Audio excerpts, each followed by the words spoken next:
क्या आपने कभी सोचा है कि एक देश की कुल कमाई कैसे मापी जाती है? तो इसका जवाब है राष्ट्रीय आय यानी कि नेशनल इनकम। राष्ट्रीय आय का मतलब है कि हमारे देश के नागरिकों द्वारा एक साल में बनाई गई सभी वस्तुओं और सेवाओं का कुल मूल्य कितना है। मतलब चाहे किसान का अनाज हो, फैक्ट्री में बनी गाड़ियाँ, मोबाइल, कपड़े या फिर सर्विस सेक्टर की चीज़ें जैसे बैंकिंग, एजुकेशन, हॉस्पिटल, इन सब का टोटल वैल्यू मिलाकर जो रकम निकलती है वही नेशनल इनकम कहलाती है। तो सीधे शब्दों में कहें तो देश की एक साल की कुल कमाई ही राष्ट्रीय आय है। राष्ट्रीय आय से हमें पता चलता है कि देश की अर्थव्यवस्था कितनी मजबूत है।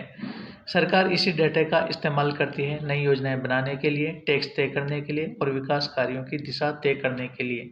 राष्ट्रीय आय को मापने के तीन मुख्य तरीके हैं। नंबर 1, उत्पादन विधि यानी कि प्रोडक्शन मेथड, यानी कि देश में कितना प्रोडक्शन हुआ है। सेकंड है आय विधि, जिसे इनकम मेथड कहते हैं। यह है नागरिकों की कुल कमाई को इसमें देखते हैं। व्यय विधि यानी कि एक्सपेंडिचर मेथड, यानी लोग कितना खर्च कर रहे हैं। तो याद रखिए, देश में एक साल में बने हर सामान और सर्विस का जोड़ यानी टोटल कमाई बराबर राष्ट्रीय आय यानी कि नेशनल इनकम कहलाती है। इसी से तय होता है कि हमारा देश कितना विकसित है।